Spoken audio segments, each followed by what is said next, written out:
right, we are now joined by Ryan Bader. Our first question will come from the line of Giancarlo Alino. Giancarlo, your line is now live. Hi, Ryan. You're coming into this fight now defending your light heavyweight championship. You were on the Ultimate Fighter before. Like, do you think that gives you some sort of advantage coming into this with no fans? Yeah, I mean, for me, I've wrestled in front of, wrestling's not a hugely popular sport. In college, we wrestled in front of a couple hundred people.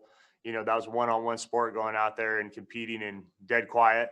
Been on the Ultimate Fighter, going out there with your team and, a couple coaches, maybe 30, 40 people in the whole thing in a warehouse, and you're warming up in the back with, you can't hear anything. There's no crowd, so I'm actually relishing this whole week. It's low key.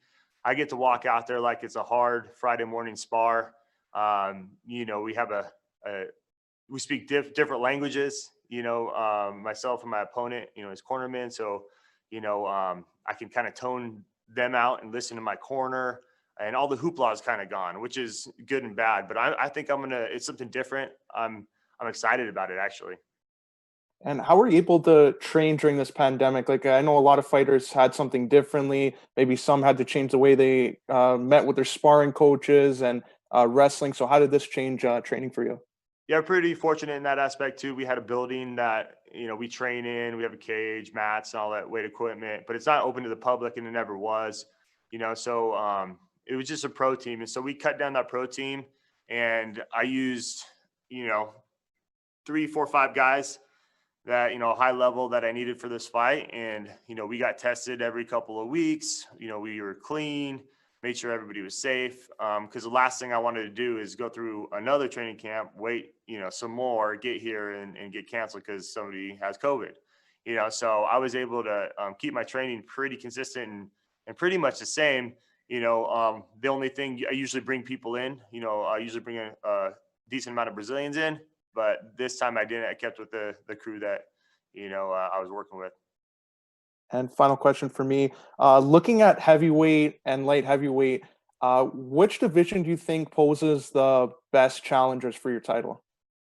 Both of them, really. I went after I did the heavyweight Grand Prix. Bellator asked me to defend the heavyweight title, and I did that.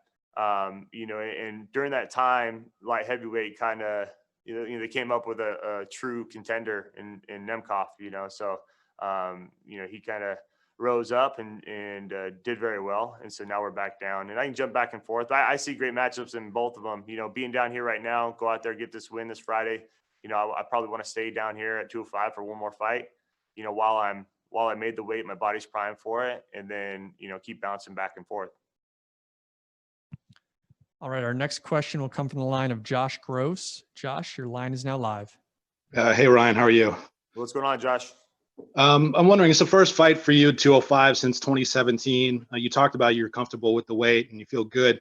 Was there a process? Was there a game plan to get back to 205? How did you manage it to make it so seamless for you? Well, we had a fight booked in May, and thinking about that, and then then COVID hit. Nemkov is from Russia, the whole travel ban, all that. So we were thinking maybe it's heavyweight.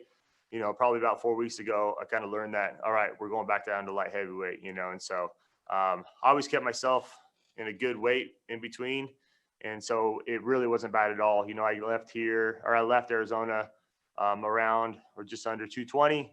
Well, weight's good, and so just getting the last little bit off. So just eating clean, eating healthy, which in turn, I feel like upped my game a little bit because I was extremely healthy through the last 4 weeks. Where at heavyweight, I'm like, all right, if there's something there, I want to eat it. I'm a heavyweight, whatever, I'll eat it.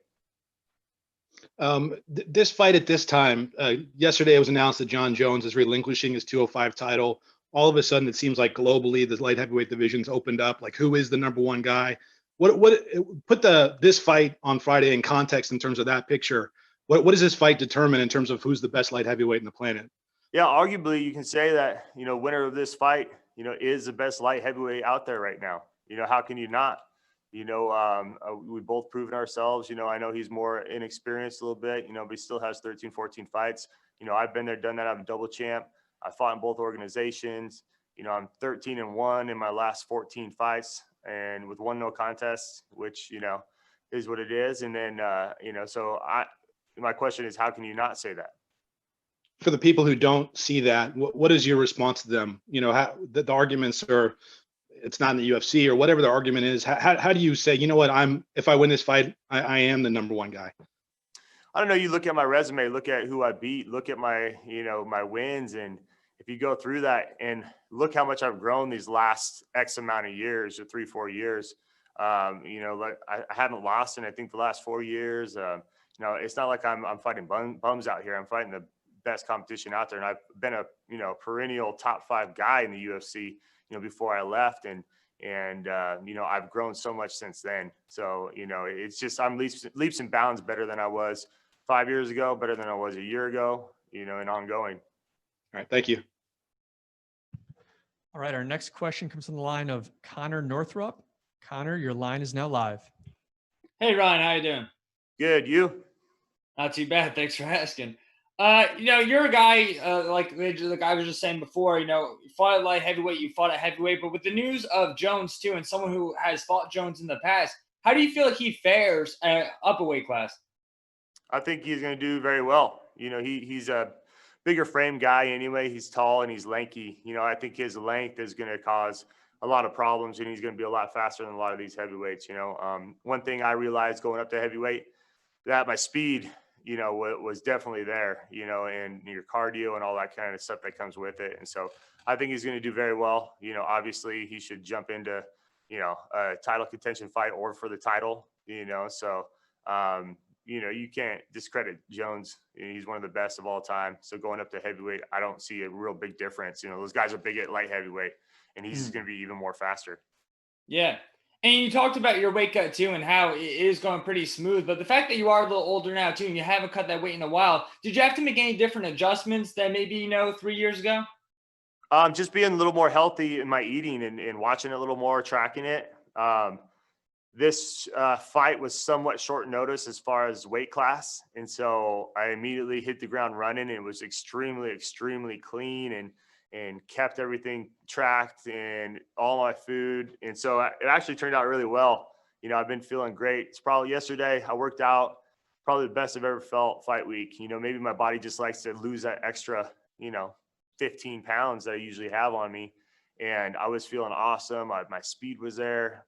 Felt great in my head, so for me, it's being a little more disciplined, but in the same time, that only helps me in the long run.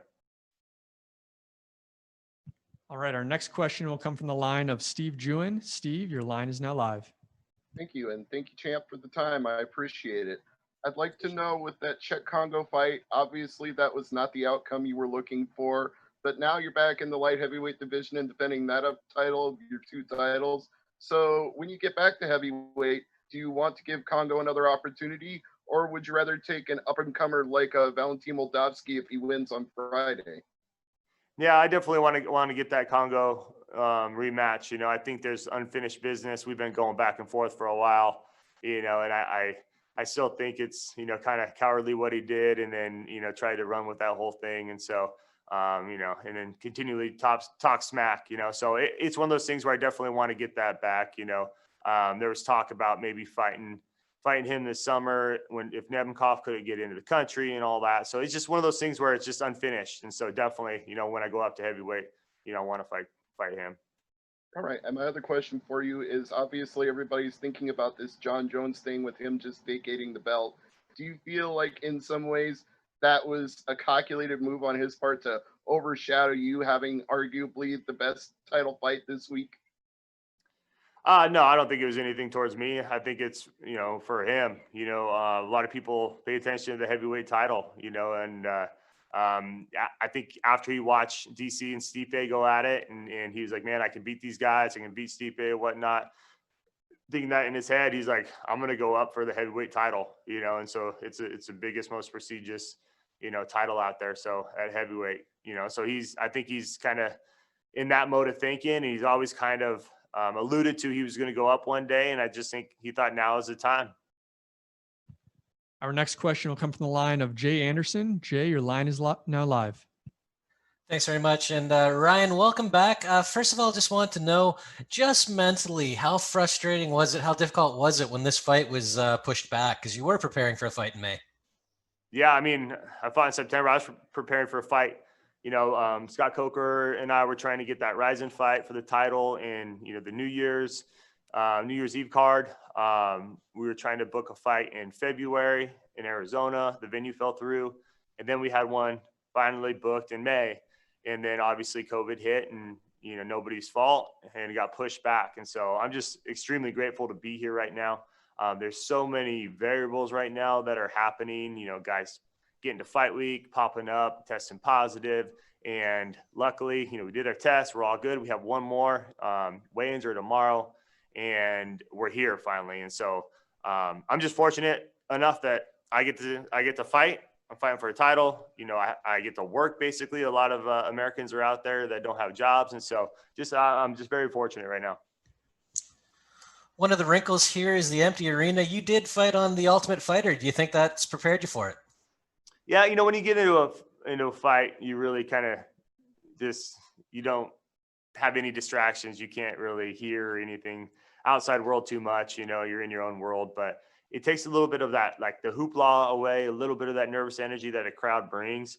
And there's pros and cons to it. I think, it's fun to get a win and the crowd's cheering and all that, but for me, I'm going to embrace it. I've been there. I've done that. I'm going to go out there. It's going to feel comfortable. I'm going to hear my coaches. Like I said, the hoopla is kind of gone. So when I can go out there and think and be comfortable, clear-headed, that's when I fight my best.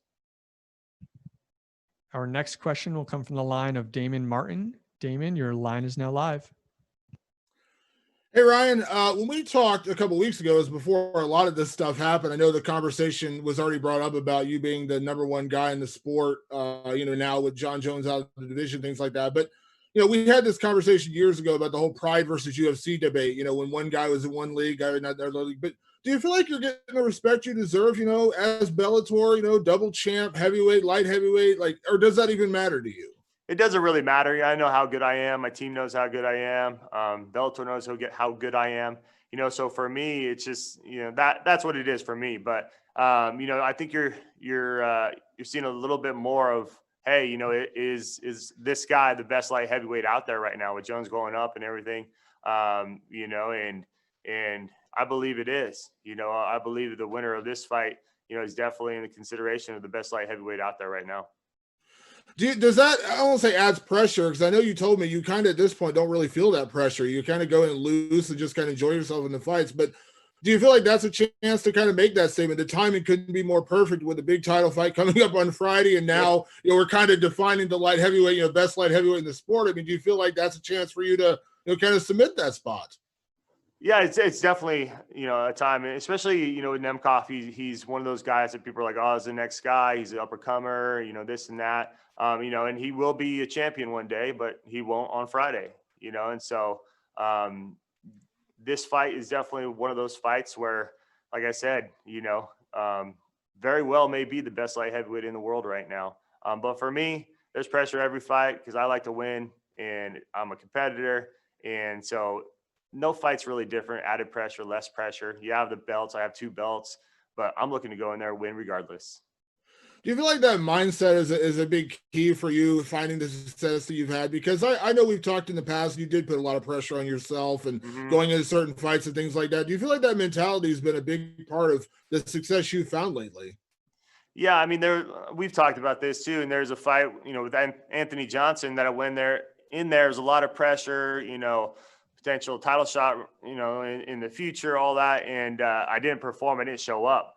One of the only times I really didn't, and so after that fight, I always told myself before these other fights that, what, you're going to go out there, you're going to have fun, you're going to perform. Because when you show up, and you usually do pretty damn well, and so in the meantime, since then, I've been undefeated. I'm 13-1 with 1 no contest test in my last 14 fights, and so it's a different mind frame, a mindset, and I threw myself into that mindset wholeheartedly.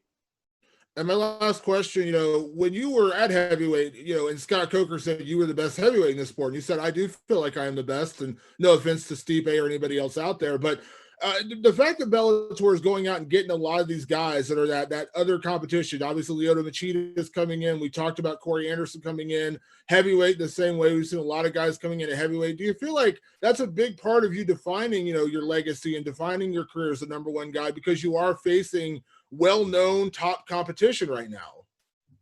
Oh yeah, and I love seeing guys like Corey Anderson come in. And there's top guys. Phil Davis has been a top, I believe, top freaking 4 guy, for the last 10 years, and so a lot of people look and say, oh, UFC and Bellator. It doesn't matter. It doesn't matter what organization you're in. There's badass competitors, for me in both weight divisions, and I've been there, done that in UFC too, and I've just continued to grow since then, and so man, I'm having fun. I'm enjoying where I'm at, and I'm just looking to keep that ride rolling. Thanks, Ryan. Thank you. All right. The last question of the day here is going to come from the line of Dimitri Kagan. Dimitri, your line is now live. Hey, Ryan. You mentioned you want another fight at light heavyweight after this one. Hypothetically speaking, if this fight didn't go your way and you didn't get the rematch as the next fight, would you still want to stay a light heavyweight, or would you want to go up and defend the heavyweight title? Yeah, I mean that's a lot of different variables there, but yeah, it all depends. I mean, yeah, if there's a great fight there at light heavyweight, fun fights would be somebody like a Machida, but I plan on winning this fight. I plan on going out there and beating Nemkov, and then and turn it around pretty soon and doing the light heavyweight title fight again, and there's a couple matchups out there that I like. There's Corey Anderson in the wings. There's Machida out there. I know there's some fights being worked out, but we'll see what happens. Okay. Do you feel like you'll prove your point if you take out Nemkov that, you got Fedor's team covered? Yeah. I've been here to this Fedor thing, and Fedor's, he's Nemkov's his protege, all that. How am I reacting to that? I don't really, give a shit, really. I mean, Fedor was in there for 35 seconds. All he could say is how fast and how hard I hit. Basically, we never got into any grappling exchanges, any clinches, and so that doesn't matter. It's one of those things where, yeah, he might have watched tape prior to our fight and he can pass that along, but Nemkov can't, tag in Fedor and both of them come out and fight me. It's Nemkov and I out there, light heavyweight strap, and I'm going to come out victorious. Of course. And having seen Nemkov in action, what weaknesses do you see in his game that you'll be able to take advantage of? Yeah, I have a lot of good things to say about Nemkov, but experience was one huge factor I see. He's been to, I think, 1 3-round fight, in his wins, and he was utterly exhausted in that Phil Davis fight. During the Phil Davis fight, Phil was on top of him, had his wrist, had some submissions, and Nemkov couldn't move under there. So I'm going to keep that pressure the whole time. This is a 5-round fight. I've been there. I'm proven in 3 rounds. I've been proven in 5 rounds, and that's going to be the difference. All right. That will conclude today's media availability. We wanted to thank everyone for joining us, and thank you as well, Ryan. And as a reminder, tomorrow's ceremonial weigh-ins will take place at 11 a.m. and will be streamed on Bellator's social media platforms. We hope to see you all then.